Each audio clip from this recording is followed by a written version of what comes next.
नमस्कार दोस्तों, जय श्री राम, हर हर महादेव। कैसे हो आप सब लोग? आशा करती हो आप सब लोग ठीक होंगे और मैं भी बिल्कुल ठीक हूँ। आज मैं जा रही हूँ हल्द्वानी क्योंकि मेरी स्कूटी हो गई है ख़राब। ये तो स्टार्ट होती नहीं है। सर्दियों में तो उसको दिक्कत थी गर्मियों के दिनों में अब दिन में धूप लगी रहती तब भी ये स्टार्ट नहीं होती है। इसके साथ मैं अपनी स्कूटी की कर रही हूँ सफाई। स्कूटी को काफ़ी देर से स्टार्ट करने की कोशिश कर रही हूँ, नहीं हुई। कई इसमें मैंने किक दे दी और कई बार इसमें सेल्फ दे दिया। सुमो दादी आए, सुमो दादी भी अपनी तरफ से पूरी भरपूर कोशिश करने में लगे स्कूटी को स्टार्ट करने में। ये बस स्कूटी तो स्टार्ट हो गई है। मैं निकली आगे को, रास्ते में देवी मंदिर से आगे पहुंची तो मोड़ पे हुआ था एक एक्सीडेंट। वहाँ पर मैंने अपनी स्कूटी रोकी तो देखा कि जिसका एक्सीडेंट हुआ था वो नीचे गिरा था, किसी ने उसको उठाया नहीं था। लेकिन मैं गई तो फिर मैंने उसको हाथ पकड़ के उठाने की कोशिश की तो मेरे साथ और लोगों ने भी उसे खड़ा करने की कोशिश की। रुद्रपुर का था वो, खैरना को रहा था। बेचारे को ज़्यादा चोट तो लगी नहीं लेकिन फिर भी थोड़ा होपलेस हो गया था वो। इसके साथ ही रास्ते में कई जगहों में 5 या 6 जगहों में लगा ट्रक हुए थे ख़राब। यहाँ पर मेरी स्कूटी फिर बंद हो गई बीच जाम में। तो इन बच्चों ने, 3 लड़के खड़े थे, इन्होंने मेरी स्कूटी को धक्का मार के साइड किया। इतना बड़ा जाम यहाँ पर लगा हुआ था, ऊपर से स्कूटी ने मुझे परेशान कर रखा था। इसमें हो गया फिर तेल ख़त्म। जो तेल हल्द्वानी जाने में ख़त्म होता था वो भवाली से पहले ही ख़त्म हो गया था। भवाली में जाके फिर मैंने तेल भराया इसमें। उसके बाद स्कूटी में धक्का मारते मारते, धक्का लगवाते मैं थक गई थी। मैं रास्ते में रुकी थोड़ा सा रिलैक्स होने के लिए। इसके साथ ही मैंने यहाँ का थोड़ा सा फ़ोटो शूट करा। पीछे से साइकिल वाले भैया आ रहे थे, उनकी साइकिल चल नहीं रही थी। मुझे उन्हें देख कर लग रहा था कि मैं भी इनकी साइकिल में धक्का मार दूँ। फिर मैंने सोचा साइकिल में धक्का लगाने की क्या ज़रूरत है, साइकिल तो वैसे ही हल्की होती है। थोड़ी देर मैं यहाँ पर खड़ी रही बस। ये स्कूटी में ले गई थी मैं आज अपना नया वाला बैग जो मैंने हल्द्वानी से लिया था। इसमें अभी भी अंदर से होली का रंग लगा हुआ था। मैंने कहा चलो कोई बात नहीं, अभी चलते चलते ये भी साफ हो जाएगा। ये मैंने पूरा भरा हुआ है सामान से। उसके बाद ही मैं रुकी हूँ फैमिली रेस्टोरेंट में। मुझे लग गई थी भूख। मैंने कहा खाने का टाइम हो रहा है, कहाँ जाके खाना खाऊंगी भी। तो मैं यहाँ पर रुकी, भैया से हाय हेलो नमस्कार चमस्कार हुई। इसके बाद उन्होंने कहा क्या खाओगे? मैंने बोला आलू गर्म कर दो, आलू और रायता दे दो मुझे। उन्होंने कहा तुम 2 मिनट बैठो, मैं आलू रायता लाता हूँ। उसके बाद वो मेरा आलू सर्व करने लगे तो मैं आलू रायता लेके बैठ गई यहाँ। आलू बहुत गर्म और चटपटे होते, रायता भी बहुत अच्छा हो रहा था, झन्नाटेदार। इसके बाद मैंने आलू रायता खाया वहाँ से। आलू रायता खा के मैं उनको पेमेंट देने चले गई। बिल आया था मात्र 40 रुपये। तो मेरे पास 50 का नोट था, मैं 40 रुपये कटाने उनके पास चले गए। वो बिजी हो रहे थे, थोड़ी देर में वहाँ पर रुकी। वो किसी और कस्टमर के पैसे काटे थे। इसके बाद नंबर आया मेरा, मैंने 50 का नोट उन्हें पकड़ाया, उन्होंने 40 रुपये काटे। उसके बाद मैंने उनको धन्यवाद बोला, साथ में उन्होंने भी मुझे धन्यवाद में नमस्कार बोला। फिर से आने की बात कही, मैंने कहा आते रहेंगे आपके वहाँ हमेशा। बस इसके बाद मैं निकली रानी बाग को। रानी बाग के यहाँ पर पहुँच के मुझे होगी बहुत गर्मी। मैं घर से पहन के ले गई थी 2 स्वेटर। वो स्वेटर मैंने वहाँ पर उतार दी क्योंकि इतनी तेज़ धूप में स्वेटर तो मेरे से पहन नहीं जाएंगे। स्वेटर उतार रही थी कि मुझे यहाँ पे एक अम्मा मिल गई जान पहचान की। बातों बातों में पता चला कि अम्मा के कोई रिश्तेदार हमारे खैरना में भी रहते हैं। तो वो मुझे उनका परिचय बताने लगी। मैंने उनसे कहा मैं जब घर जाऊंगी मिलूंगी उनसे तो आपके बारे में ज़रूर बताऊंगी।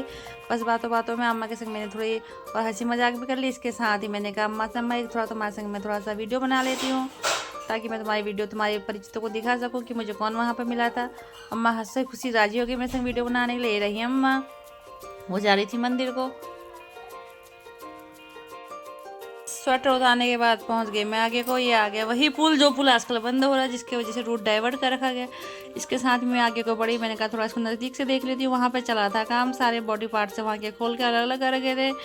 नीचे देखने पे बहुत डर लग रही थी। सामने से उन्होंने मुझे देखा तो कैमरा देख के हाय बोलने लगे। मैंने कहा हाय उनसे। यहाँ पर चल रहा है जोर शोरों से काम, लेकिन अभी कुछ दिन और लगेंगे। अभी तो रूट डाइवर्ट कर रखा है। छोटी गाड़ियाँ तो जा ही रही है लेकिन बड़ी गाड़ियों को रोका गया है यहाँ पे।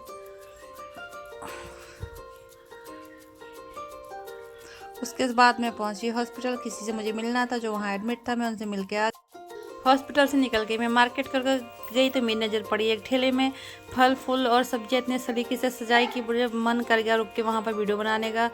मैंने भैया से पूछा तुमने बड़ी शानदार सब्जी लगा रखी है, ऐसे तो हर किसी का मन ललचा जाएगा सब्जियाँ खरीदने का। वो बोले हाँ। उसके बाद मैं पहुंची अपने मायके। यहाँ मैं अपनी बूढ़ी नानी से मिली। नानी ने पहने की थी 4 मालाएं। तो मैं नानी की मालाएं गिननी थी कि मालाओं में कितना सोना भरा है और कौन सी माला नानी मुझे दे के जाएगी। मजाक मजाक में मैं उनकी माला की गिनती कर रही थी। तो नानी बोली तू मेरे लिए क्या लेके आई प्रयागराज से? मैंने कहा अम्मा जो लाई थी मैं वो तो मैंने भेज दिया था तुम्हारे लिए। यहाँ पर सोई है नानी की आलसी बिल्ली, बस दिन भर सोती रहती है, बड़ी प्यारी लगती है, खेल भी बहुत करती है बिल्ली। नानी ने लगाई यहाँ फुलवारी बड़ी सुंदर सुंदर। हमारे वहाँ तो फूलों का बगीचा हो ही नहीं सकता क्योंकि हमारे पास लगाने की जगह ही नहीं है। थोड़ा बहुत हम जो लगाते हैं वो गमले पर ही लगाते हैं क्योंकि यहाँ भावर है। यहाँ तो एकड़ों के हिसाब से ज़मीन होती है और मौसम भी इतना अच्छा हो रहा है, बादल भी लगे हैं, धूप भी लगी है, सुहावना मौसम है। शाम का आम के पेड़ों में बौर आ रखा है। मैं तो बैठ के यहाँ पर डिस्कस कर रही हूँ।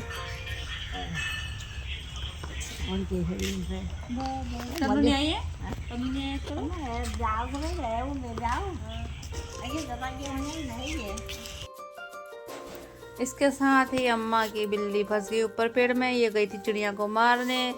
शिकारी बिल्ली है, चिड़िया तो इसके हत्थे लगी नहीं, उल्टा ये पेड़ के टहनियों में फंस गई। अब नीचे उतरने की कोशिश कर रही है और मैं इसको उतारने की कोशिश कर रही हूँ। इसके साथ ही बिल्ली मौसी नीचे उतरते उतरते गिरने वाली हो गई थी। मैंने हाथ दे के उसे बचा लिया था। अभी पेड़ से नीचे तो उतर गई है। उसके बाद भी फिराक में कि कैसे एक चिड़िया मैं पकड़ लूँ, लेकिन इसके बस की बात तो है नहीं चिड़िया पकड़ना। इसके बाद बिल्ली बहुत थक गई थी उछल कूद करते करते। मैंने इसे पकड़ा, इसको पकड़ के मैंने कुर्सी में उठा दिया, लेकिन ये मारने वाली थी का फिर से कुर्सी उतर के भागने लग गई। बैठे बैठे मेरे पैरों में फंसी थी पन्नी, ये पन्नी से खेल करने लग गई, आँख बिचौली खेलने लगी। ये है लीची का पेड़। लीची के पेड़ में आ रखा है बौरा, ये भी बौराया है।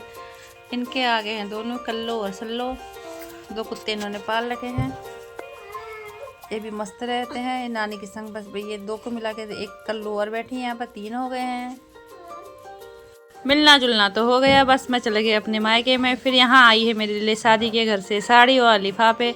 वैष्णो बैठी है यहाँ पर साथ में साड़ी को देखने के लिए। साड़ी तो उन्होंने मेरे लिए बहुत अच्छी बनारसी भेजी है, मुझे इसका कलर भी बहुत पसंद आया। मन तो कर रहा था मेरा इसको खोल के देखने का, लेकिन मैंने कहा अगर मैं इसकी तह ख़राब कर दूँगी तो ये फिर मेरे से बनेगी नहीं दोबारा से। यहाँ पर लगी है वैष्णो अपने भैया को चुप कराने, बजरंगी को। बजरंगी बहुत मज़ा कर रहा है। वैष्णो बजा रही है थाली और वो सुन रहा है गाने की ट्यून।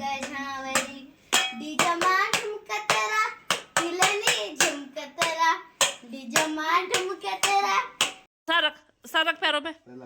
हाँ जीत रो ठीक है।